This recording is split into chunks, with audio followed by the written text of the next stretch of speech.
Welcome, everybody. This is Ken Tucker with Changescape Web. And today on the Marketing Guides for Small Businesses podcast, we have a very special guest, somebody I'm really excited for you guys to get to hear from, and that's Allie Bloyd. Allie is a leading Facebook ads expert known for helping local and service-based businesses increase sales, profit, and efficiency through a predictable, automated customer acquisition system. Allie is the founder of Allie Bloyd Media, which is a marketing agency and consultancy, a seven-figure entrepreneur, and has been featured in numerous magazines such as and online publications such as Forbes, Social Media Examiner, Digital Marketer, Smart Marketer, and more. She's also a very highly sought after speaker and has spoken on many of the largest stages in the world of marketing. Allie, I know you have a real passion for helping local business owners thrive in their communities and also educating marketers. So we're really excited to have you join us today. Thank you so much. Well, I am so excited to be here. Cannot wait to deliver some awesome value and insights for your audience. I know you will. Just full disclosure, I am a part of Allie's mastermind program. And Allie, I have to say, I think you are one of the most, if not the most brilliant marketing mind that I've come across. So I've really enjoyed working with you. Yeah. Yes, yeah. I'm so happy to be working with you as well. Yeah. So let's start with Facebook ads. I know a lot of people get really frustrated with Facebook ads. And I think as a result, they think, that they're basically, Facebook is a free platform. They shouldn't have to pay a lot of money for ads. The user interface is a little bit challenging and intimidating, I think, for a lot of small business owners. Yep. Many business owners really struggle with what is a right budget to be able to spend on Facebook ads. And you've got a brilliant, model, the AB3 advertising model that I think really adds just tremendous clarity for people to understand how do you need to tackle, your Facebook ad campaigns and what objectives and how the ads need to align to those objectives. So I'd love for you to just kind of talk about Facebook ads and, go through some of the essentials of what an effective Facebook ad campaign is. Yeah, absolutely. And you're very right. The advertising user interface is not super straightforward. There are a lot of small little buttons and checkboxes that can actually have a pretty big impact on how your campaign performs. And so a lot of people definitely get overwhelmed. But just like with anything else, the more that you're in it, the more that you're doing it, the easier it's going to become. So it's really just a matter of getting started in my mind. However, when you are spending money on paid advertising, you've got to be really, really conscious of what you're doing and how you're doing it. Otherwise, you could lose a lot of money. We'll kind of start on the budgeting side. I know you mentioned, this is a free platform. Should you have to pay to advertise? How much should you spend? The ability to really do very well organically, it's still there for businesses. What I've really found for small businesses, however, is it's not really a matter of trying to go viral on Facebook or Instagram necessarily. That's not going to help you that much. It might give you certain benefits, but if you're serving a local area, you really want to make sure that the people in your local area are the ones that are seeing that content or engaging with you or converting on your ads. And so doing it organically can be fine, but it is very difficult geographically to make sure that those people are within the area that you can actually service. With paid ads, you're going to have the ability to ensure that those areas are the ones that are seeing the ads that you want them to see. It was also in the past a good idea to build up your page likes and page followers quite a bit. You had the ability to communicate with those people pretty directly. But years ago, they really made that very, very difficult. You could probably reach 3 to 5% of the audience that actually likes or follows your page. So it doesn't really have that much value anymore. The biggest value that you can get is actually taking those people and adding them to your email list. So you do have the way to communicate with them directly. Now, on the budgeting side, you can spend as little or as much as you choose, but it really comes down to what are you hoping to see from the platform? If you are really focused on lead generation and customer acquisition, you're going to have to select a budget that actually makes that more possible for you. Now, every business is a little bit different in terms of what would a good budget look like. So for example, One of our other mastermind members earlier today was telling me that she's got a potential client she's speaking with. He is a restaurant owner. He's got a Mexican restaurant in the area. He doesn't have a huge budget to work with. Between $30 and $40 a day is really what he would be able to dedicate to this. And she asked, is this worth it? Should I tell him that it's not actually a good idea? Well, the truth is, you can do quite a bit on that budget for a small restaurant. If you are focused on a really tight geographic radius to where you are, and you have certain types of campaigns that are designed to try and bring in first-time customers more than anything else, especially using things like the birthday targeting. So having a special birthday offer, this can work really well for a business like that. Now, how much money is that going to produce right away? It's hard to say, but for a restaurant, they are really looking for long-term patrons of their restaurant. That money is going to be made a lot more over time. So just aligning those expectations with, are you a business that has a one-time or less frequent higher dollar sale, or do you have a recurring revenue model where the customer lifetime value is really what that individual's worth, but that cash is not going to materialize all at once? So just understanding your own KPIs in your business, like what is a good cost per lead for you? What is a good cost per appointment, or to have somebody walk through your door? What do people spend on average with each transaction? How long do they spend with you? So those numbers are very, very important. Now, we've also got businesses that might be like a kitchen and bath remodeler or a home builder. It's a totally different story. These are higher dollar transactions, higher dollar purchases. You really need to be willing to spend a little bit more to acquire a customer in that type of scenario.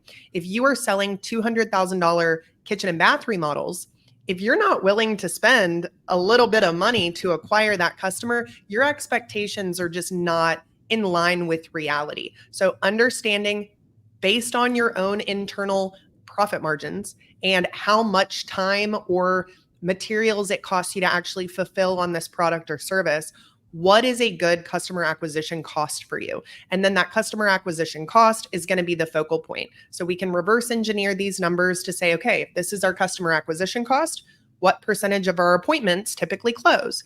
How much should it cost to get those appointments? How many leads convert into appointments? So all of these numbers adding up together should be able to give you a reasonable customer acquisition cost. Now, for every business owner, we're trying to get that as low as we possibly can.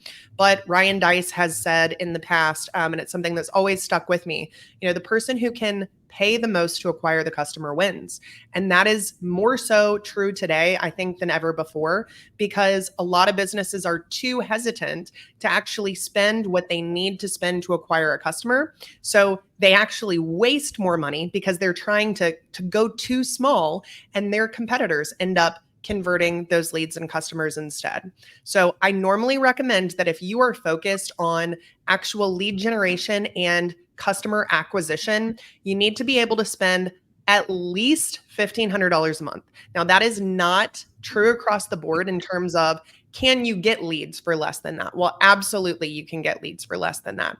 But are you trying to get leads coming in every single day? Are you trying to get the volume of leads that you need to convert those leads into appointments? How many sales are you really looking for? So sometimes lowering your budget too much actually prevents you from getting the results that you want, and it can cause you to waste that budget because it's not really being effectively maximized. When it comes to kind of the overall ad strategy, you mentioned the AB3 strategy. This is something that I've been using for a very long time, and it's been awesome because even with all the platform changes, it hasn't impacted how we use this strategy, which I think is a little bit unique, in all honesty, because a lot of times you do need to adjust your strategy based on how these platforms are changing. The beauty of the AB3 model is that it's just simply based on human buying behavior. And the concept is that we need to establish that know, like, and trust factor with our potential audience, whether they're in a local area, regional area, or across the country. It's not that you can only sell to people who know you already and have that sense of trust, but it is going to make it so much easier for you, and it's going to make it a lot more cost effective if you incorporate that into your strategy. So this is what we consider level 1. These are going to be things like engagement-based ads, video view based ads or even traffic based ads going to a blog or some piece of content that there is no opt-in required for that. This is free value that you are giving so that you can try and leverage reciprocity, and also use it to identify who is actually a good potential fit for what I do. If you can create content that is really relevant or interesting to an ideal customer or someone who could be a potential customer, the content itself through those ads is actually helping you to do the targeting. You're identifying the intent or somebody who has the problem you can help solve or that desire or need that you can actually fulfill for someone. Level 2 is focused on the offers. The offers are obviously the most important thing in actually generating leads, appointments, or sales, but that's not the only thing we ever want to be presenting. We want to make sure that we are giving as well as asking for things. So in terms of budget for level 1, I usually recommend anywhere between 10% to 20%. Usually people stay around that 10% mark, but maybe early on while you're trying to build that audience for the first time, you might add a little bit of additional budget into level 1 to try and expedite that process. Level 2 is going to be anywhere between 60 to 80% of your budget. If you are giving more to level 1, you're going to have a little bit less at level 2. Same thing for level 3, which we'll talk about in a second. But this is really where the majority of your budget is spent, and this is where the magic really happens. But level 1 is going to help you feed into level 2 and level 3. What happens at level 2 is also going to feed into level 3. So making sure you've got the right offers is critical. Those could be lead magnets or gated content offers. They might be loss leader offers or just direct product preview style offers. Different businesses are going to do better with certain types of offers. So just really getting clear on what offers even are, why they matter so much, and do you as a business owner have the right offers that are going to be something that will drive people to action, that have a sense of urgency to them if possible, and that really showcase the value of what you're providing. Having the right funnels is always important, but you don't even have to have funnels when you first get started. You can use things like lead forms or messenger ads to try and test out those offers pretty quickly and easily without having to do a ton of technical setup, which is something that really holds people back from launching these types of ads a lot of times. And then we've got level 3. Level 3 is your retargeting. We know that people do not typically make a buying decision the first time that they see a business or see an ad. It has been around 8 touch points that typically will cause someone to convert in the past. I think we're up to the point where it could be anywhere between 25 and 32 touch points. Now, that doesn't mean they have to see your ad 25 to 32 times. All of these different things add up to give you those touch points. So level 1 is going to be certain touches. Level 2, the email marketing or text marketing or phone follow-up that you're doing on the back end are going to go into that as well. But we know that just because somebody shows interest, if they don't convert, it doesn't mean that they're not interested. It doesn't mean that they're not a good fit. A lot of times, social media is going to be used when somebody may not be able to take a phone call right then. They may not be able to make that buying decision right then, or maybe they need additional information.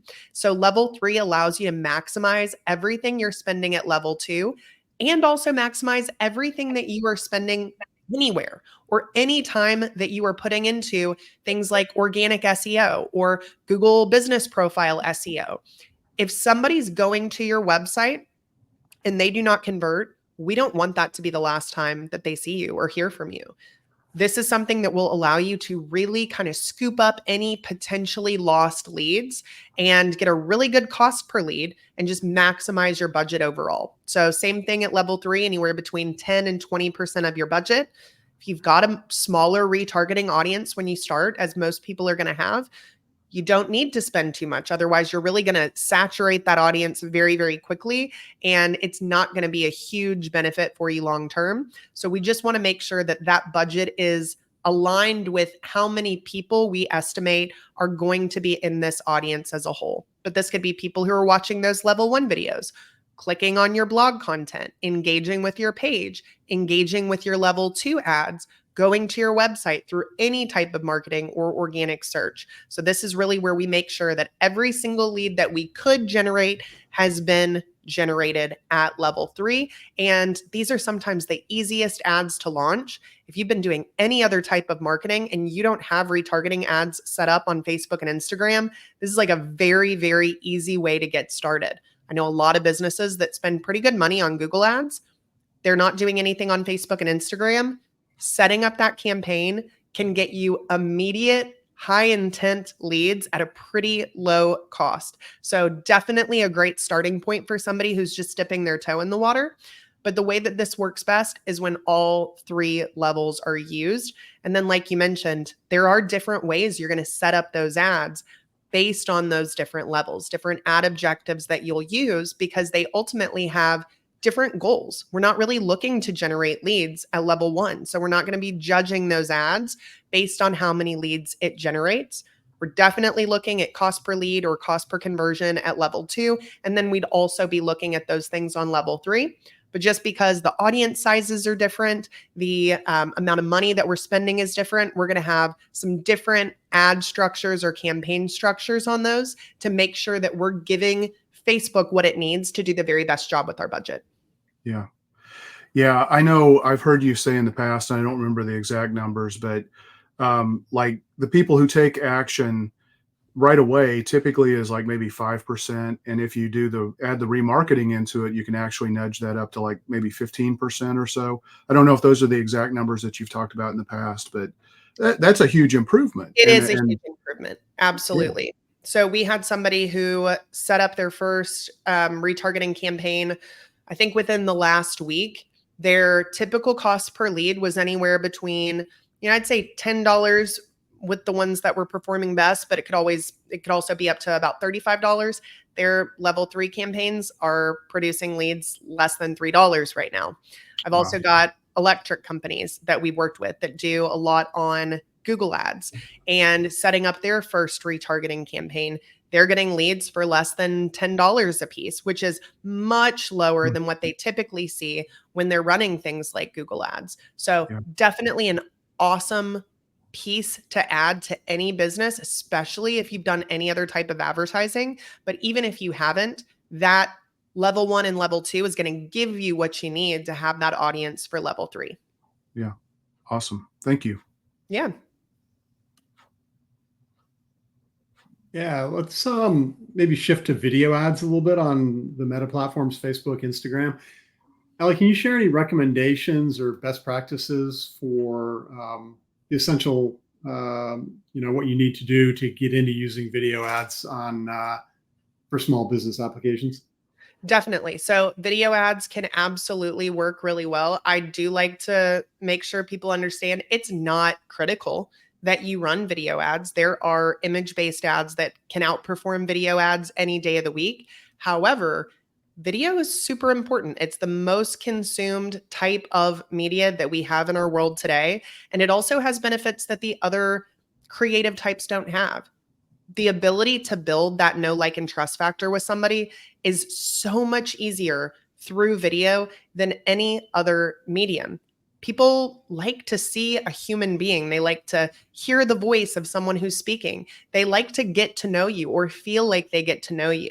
And so we are going to do things a little bit differently in those pieces of video content, depending on, is this an organic piece of content or is this for paid ads? And then which level is this video for? So I really highly recommend that people use video for level 1. As I mentioned, there are other types of ads you can use on this as well, but video is going to give you the biggest bang for your buck. You can reach a far greater number of people using the video views objective because they know that people are inclined to watch video. Whenever you're saying, hey, video views is my objective, that's telling Facebook, I want you to put this in front of the people who are most likely to watch video from my audience. Well, that's literally everybody these days. And so the ability to just stretch your budget farther is definitely there. And it's also going to give you those other added benefits, such as the know, like, and trust factor and the ability to segment your audience based on how long they watch the video. So if you've got really strong video content, if people are watching 50%, 75%, 95%, we know they're a lot more interested in what it was you were talking about. Now, just because you can do that doesn't necessarily mean that you want to set it that high right out of the gate, especially if you're new to video, because it could just be that you just weren't very good on video, and you'll get better and better over time. So I recommend just kind of setting that bar a little bit lower when you first get started. But for level 1 videos, we want to make these value-based. We want to make these educational, helpful, could be entertaining. That's definitely one way to do it. A lot of businesses don't really feel like they know how to make entertaining or humorous video content. So if that's how you feel, you don't have to do that. But providing something of value that people would want to watch. The more closely aligned it is to the topic of that core offer that you want to present at level 2, the better this is going to work. It does not have to be about the exact thing you're selling, but it really should help you identify who is going to be a good fit for this type of offer, or just in general, the products and services that you sell. So for example, I have a client who sells horse fencing. For his level 1 content, he does not have to talk about horse fencing in every single video, but he does need to talk to horse owners. He needs to try and identify who owns a horse, what type of content is only relevant for people who own horses. He also has cattle fencing, so the same thing applies there. Some products and services are a little less interesting than others, to be honest. And there might be a business that you're in that people don't really care that much about the details of what it is you do or the product itself, but they may care a lot about the surrounding topics. It's always good to mix in a few things that are directly related to what you sell, for sure, but you're probably going to have a slightly higher cost per through play or just less consumption overall, which is fine as long as it still does a great job of identifying a potential buyer. But just really, really think hard about those topics. What topic only applies to my ideal audience? What topic segments this audience and lets me know that if somebody's watching, they are a good potential fit? And what can I do to truly provide value to these people so that when they hear this content, they've got a light bulb that goes off, or they're like, wow, that was really helpful. Or maybe they share that with somebody. This is going to really just strengthen the relationship between you and that business. In terms of actually recording the content, you can keep it pretty chill. You don't need any professional video recording tools. Cameras on phones are really, really good these days. I recommend recording in a horizontal format and then putting them in a square frame. So we want to have a square with a colored background with that video sitting right in the middle, and then use that space above the video to have a really strong headline or hook that somebody at a glance knows, is this video something that's for me? Is this something I'd be interested in?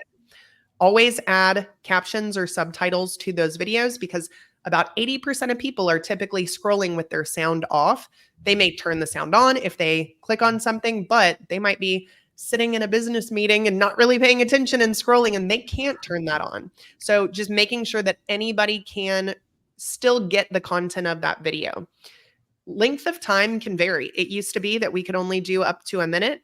You could have 15-second level 1 videos. You could have 4-minute, 5-minute, 6-minute videos. I've had videos up to 8 minutes perform really well. But if you're doing longer videos, it has got to be value, value, value all the way through. We can't have dead space. We cannot have things that are just kind of dragging out slowly. We need to make sure that it is compelling.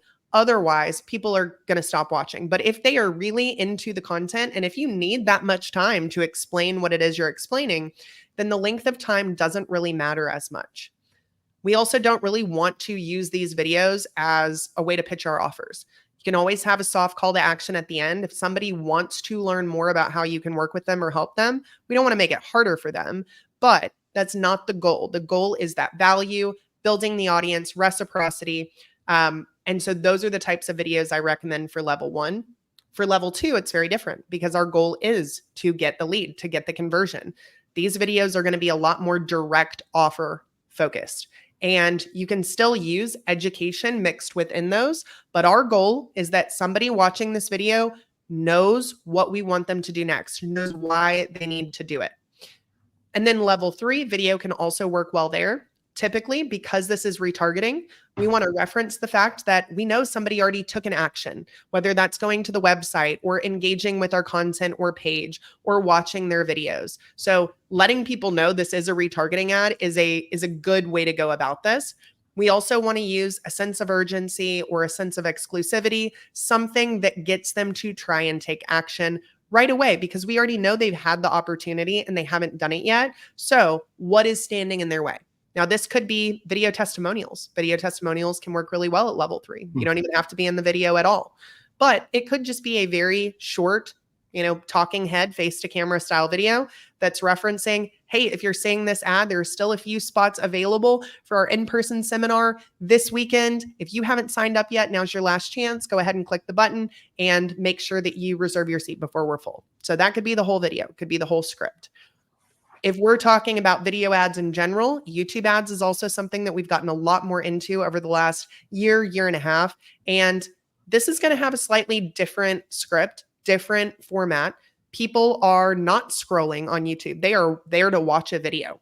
And you are going to be either in the middle of the video they're already watching, or you're going to be at the beginning. And we want something that will get them to continue watching and not just skip it right away. So your hooks are going to be extremely important. You also don't need high quality production here, but this can work a little bit better in some cases on YouTube. But very organic feeling content works great for YouTube ads as well. And then we do want to weave in that education with the offer in the YouTube ads. So we don't have any supporting text to be able to give context to this video like we would on Facebook and Instagram.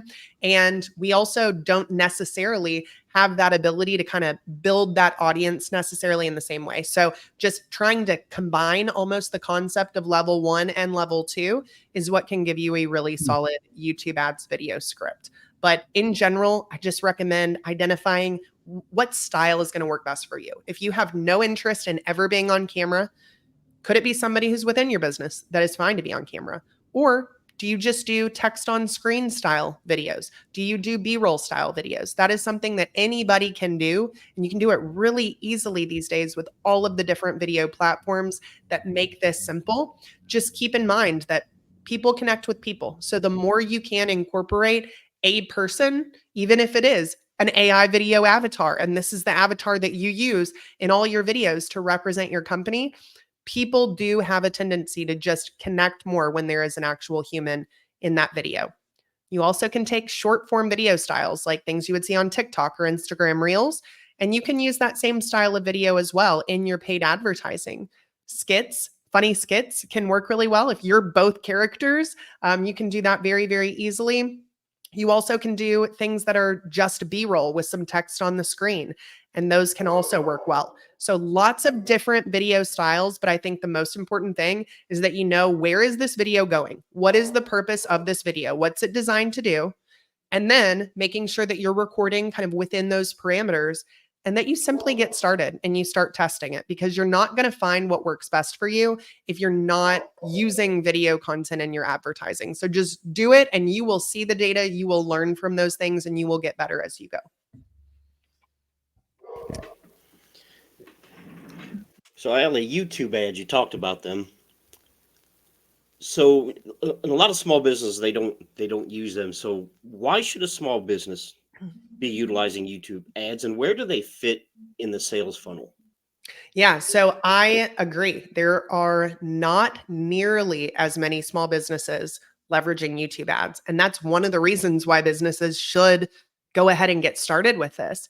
There is a lot less competition on this platform for the exact products and services that they provide in their local area. We also have the ability to reach a different audience here. There are a lot of people who don't really utilize social media, but they do utilize YouTube. So many people utilize YouTube. So my dad, for example, he would be an ideal buyer for a lot of different products and services. He's not on Facebook. He's not on Instagram. He's not on any social media channel, but he's on YouTube all the time. So a great example of how this individual would never be reached with any of these other platforms, but this is a platform you can reach them. The other big benefit is their targeting. So they are owned by Google. They have access to the Google search data.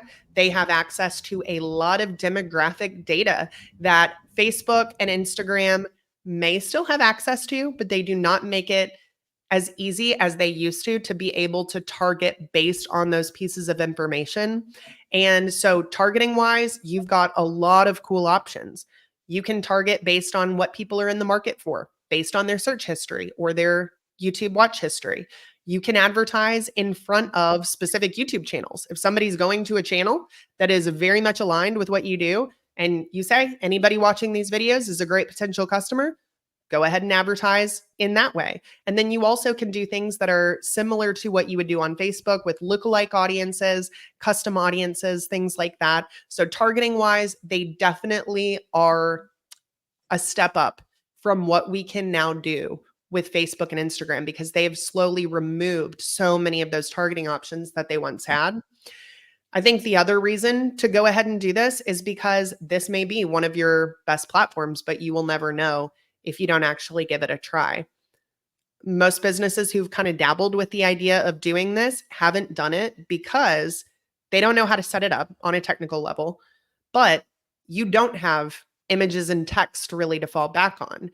You have to have strong video ad creative to be able to run YouTube ads in general. And you don't just want one, you need several, because we're going to test these and see what works best. So that holds a lot of people back. But if you can really just keep in mind that it's not something that you need a professional videographer for, it's not something that has to be done with a lot of editing. It can be something that you start with what you have, but the script itself, the content of what you're saying is the most important piece of this. So if you can simply do that, sometimes with just a little bit of direction, you're going to be able to create several video ads pretty quickly. Go ahead and get those set up, because this is another audience in some cases than what you can reach elsewhere. But even if it's very similar or the same people, this is one additional place that you're going to be in front of them. It's one additional touch point that you're going to be in front of them with. And in some cases, you can have a longer period of time to explain in detail either the education you want to share or details about the offer that you want to discuss. So definitely a very strong option for so many businesses. And if you are good at video, it might be one of the first places you start, but typically we see people starting with Facebook or with Google Ads because they're a little bit easier in terms of the creative assets that somebody needs to get started with them.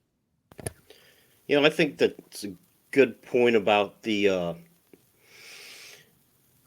phones.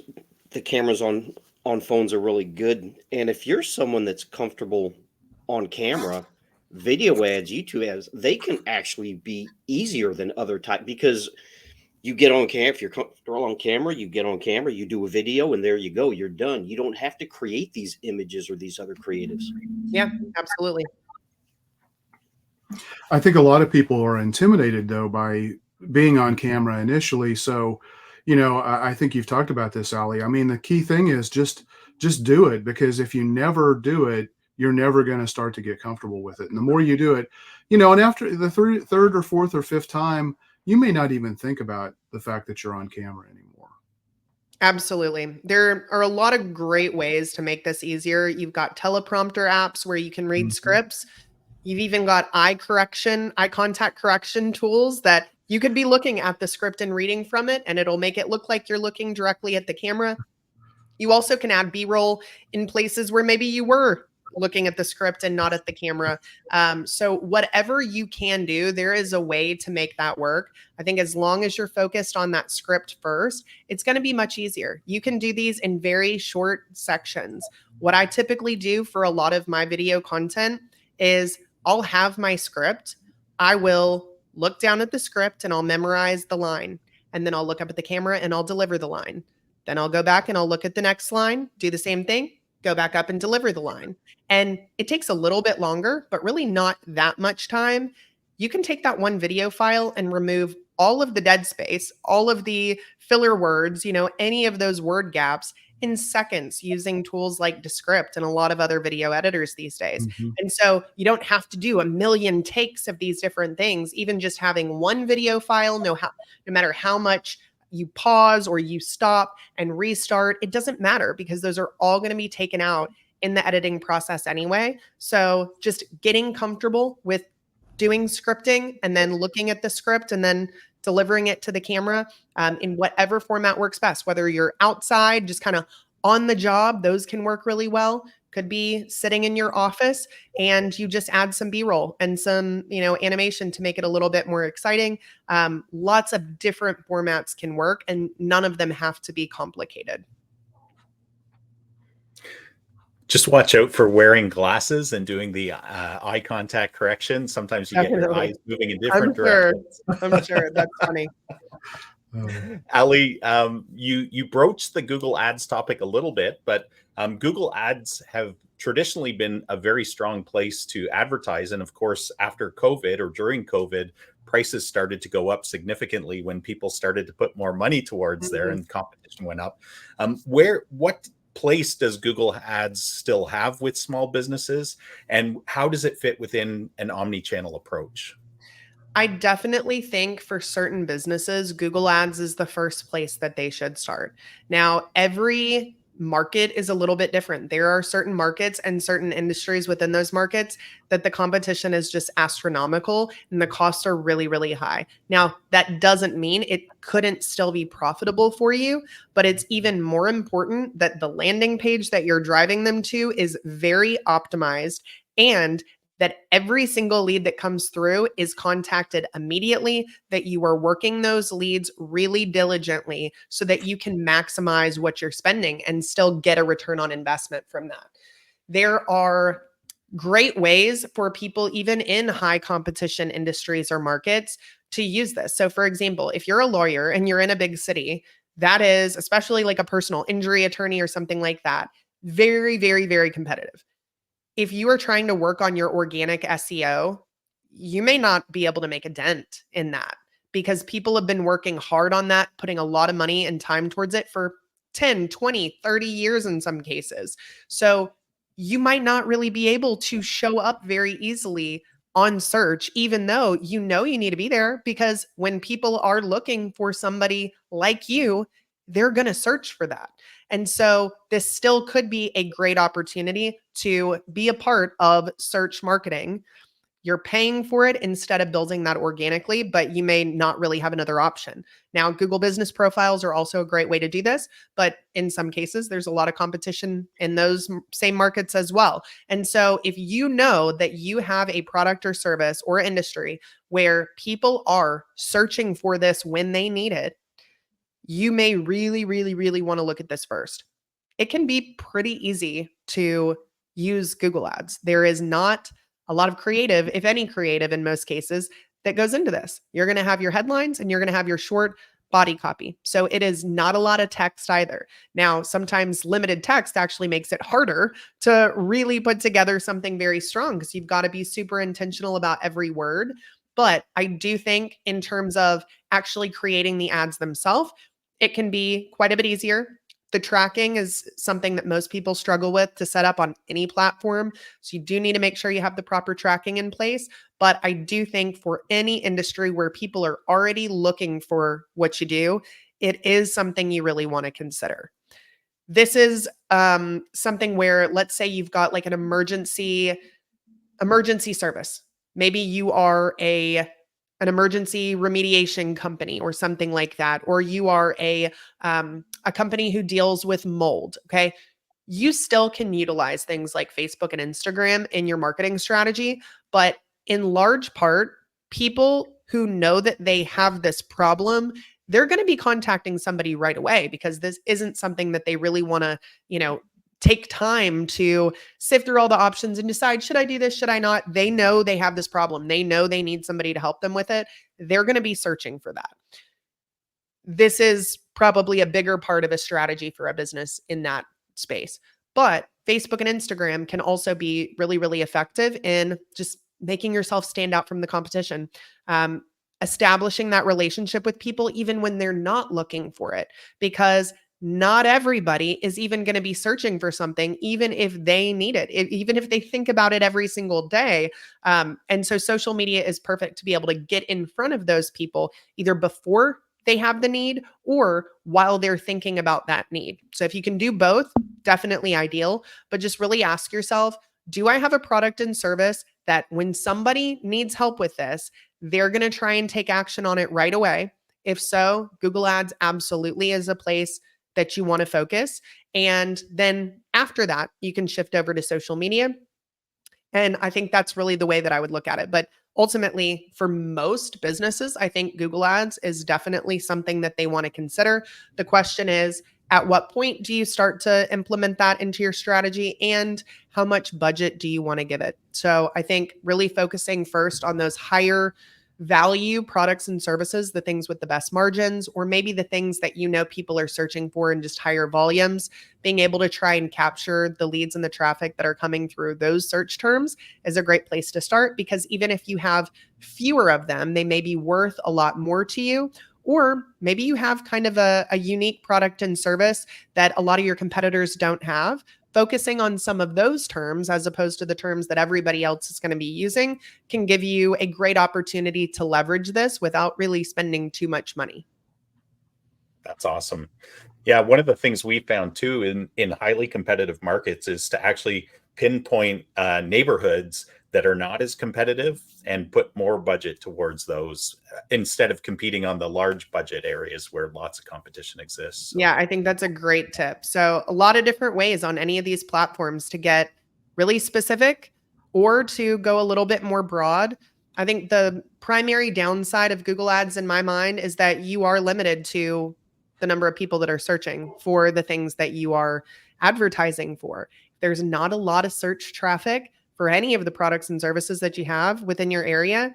There's only going to be so much that you can spend on Google. And even if you max out the budget that you could spend, you're not going to have any additional opportunity. So you may want to continue growing a lot more than what you can get from that one platform. So trying to get the best cost in place, potentially max out what you can spend on Google, depending on what it is you're targeting. And then say, okay, if we want more, now we can add on these other platforms. Yeah. Awesome. And Google Ads they do some weird things. Like if you're a service area business and you're targeting zip codes, I guarantee you're going to get some kind of policy violation, which may or may not impact anything, but Google does weird things. They all do, honestly. Yeah.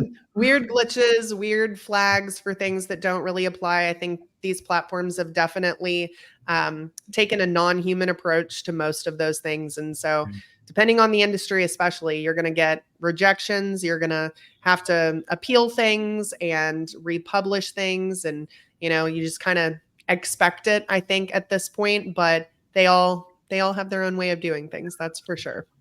Yeah. Welcome to the world of AI monitoring. Absolutely. Yeah, definitely. So, Allie, one of the key things that I think, we've talked a lot about driving traffic and generating leads. You've got to get them to go somewhere. And so, we talk about this concept of a sales funnel. I'd love it if you would just kind of talk about what you see as the essential elements of a sales funnel. And then also, what are the common mistakes, including, whether or not people are actually using sales funnels or not when they're spending money to drive traffic.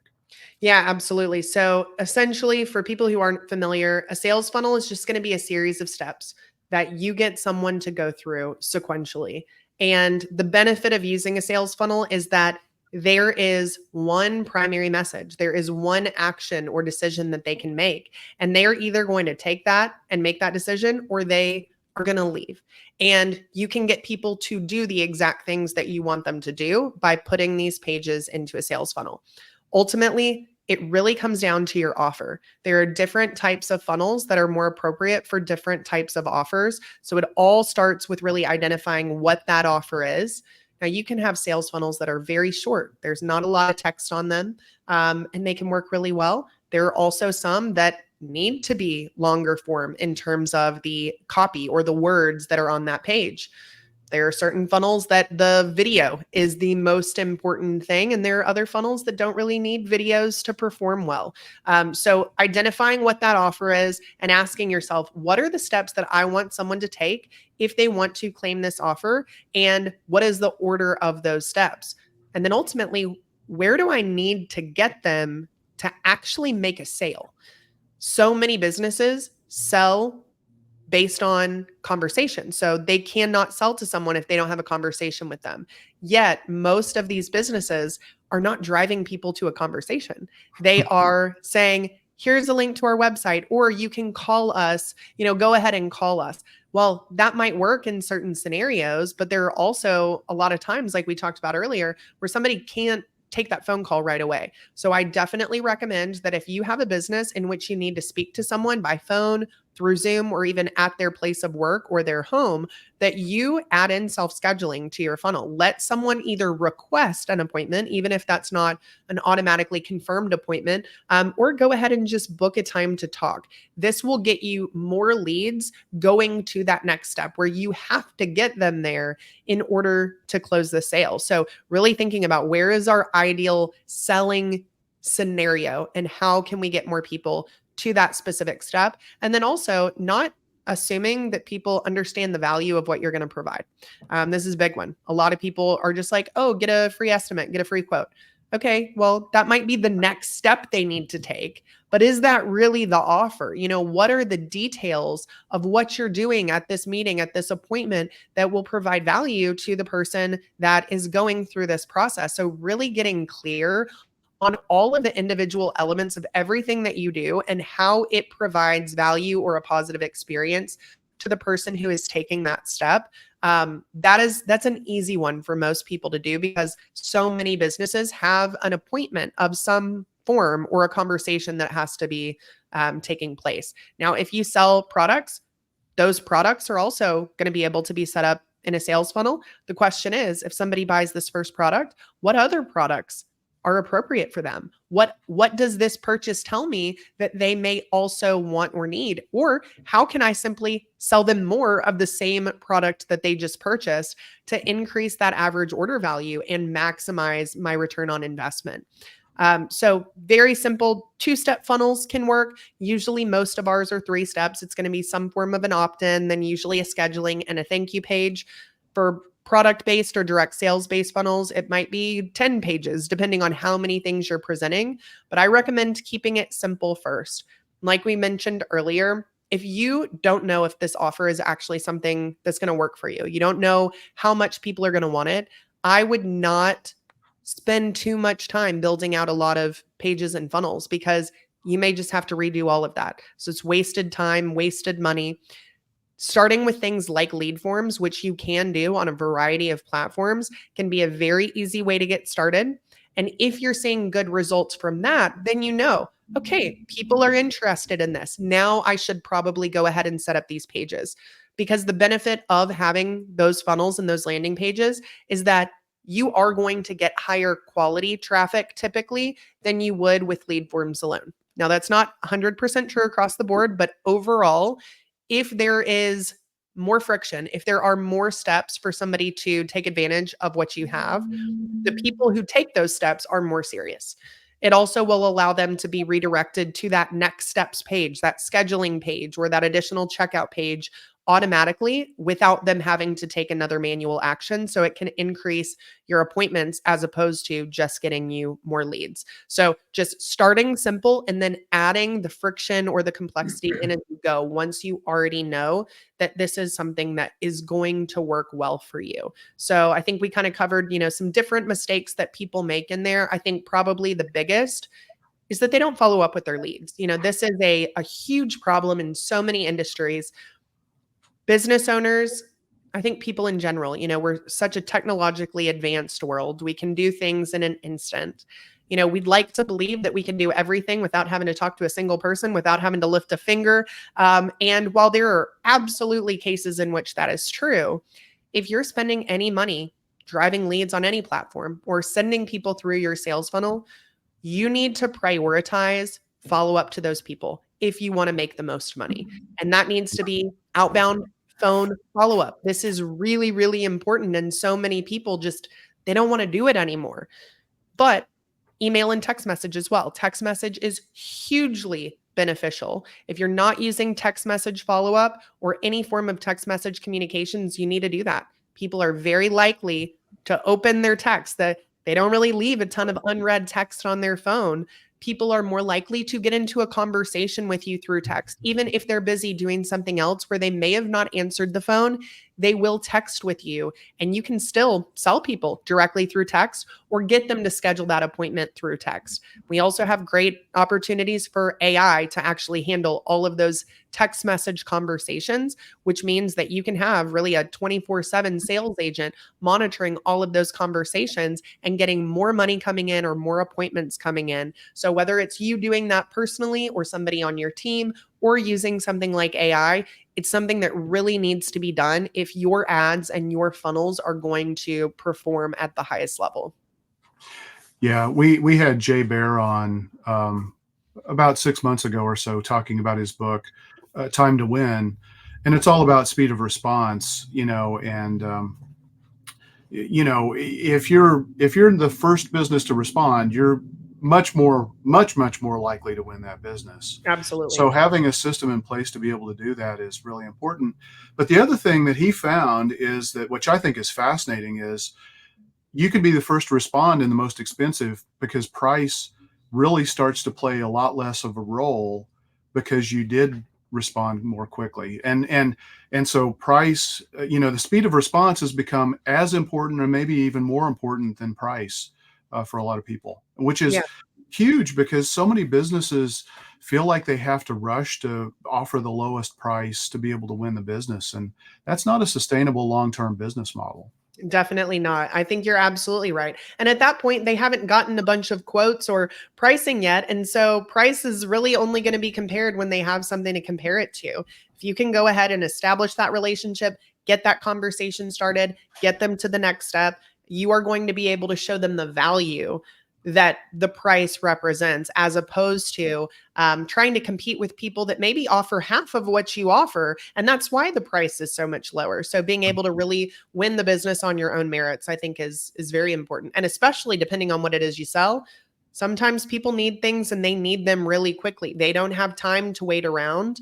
There are definitely a lot of businesses within the home services space that historically it's like pulling teeth to try and get a quote or get somebody to come out to you or answer the phone. And if that's the way that you're doing business, you definitely shouldn't be running paid advertising, because you are going to lose out on potential clients by not contacting them or not contacting them quickly enough. So just know that every single person who comes through, who is ringing in, who is reaching out, these are people that could be paying customers, and it's your job to get them across the finish line. You can't expect everyone to come to you handing you money, pre-sold, ready to buy that instant. You've got to be able to do the work on your part to get them there.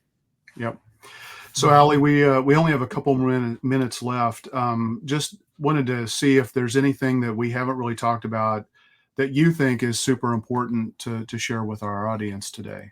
Yeah, I think we've covered a lot. So honestly, I think really identifying where you as an individual business need to start is the most important thing, because there are so many different platforms, so many different ways to do things, different types of offers, different types of funnels. And if you are thinking you have to do them all, you're going to be really overwhelmed, and you're obviously going to be spread a little bit more thin if you're trying to do that. So you do not have to start with everything, and you really shouldn't start with everything. You need to identify which platform do you feel has the best opportunity for you initially. Go ahead and do what is required to learn how to run ads on this platform. And if that means recording videos, then you do it. If it means creating images or having someone else create them for you, or writing ad copy, whatever is necessary, you just go through those steps one at a time. And as I mentioned, just making sure that the offer that you plan on advertising is what will work best for you financially, and also something that you believe a good volume of people are going to be interested in. Or even if it's not on the volume side, there might be less people who need this, but this should be a very profitable product for you if you're going to spend the time and money to actually advertise this. So get clear on your offer. Make sure that you know which platform you want to start with, or if you're already running ads on some of these platforms and you're not getting the results that you want, figure out why that is before you just try and throw money at another platform, because it could very likely be your offer or your messaging or your targeting, things that you might just set up the exact same way on another platform and see the same lack of results. So just one step at a time, learning these things, I feel like for most businesses is the best way to go. Not everybody wants to or can spend thousands and thousands of dollars every single month to have somebody do it for them. If you have no interest in doing this yourself, then absolutely it's better to get someone else to do it. Otherwise, it's not going to get done. But if you're a business that has to decide, this budget that I have, is that going to go to my ads or is that going to go to somebody to run my ads? It's better for you to learn what is necessary to be able to get this moving forward to a place where maybe then you can have somebody else take it over for you. So don't be scared to dive into some of the tech stuff, even if it's extremely unfamiliar to you or makes you nervous. I promise you, I have taught so many people who had extremely limited technical knowledge and skills how to do these things. So you can do it. It may take you a little bit longer early on, but if this is something you're really serious about, then you as the business owner need to take the lead on that, because nobody cares as much about your business as you do. So if you're not willing to implement some of this stuff, it's going to be very unlikely that anyone else, whether they're in your company or externally, is going to be able to knock it out of the park without any involvement from you.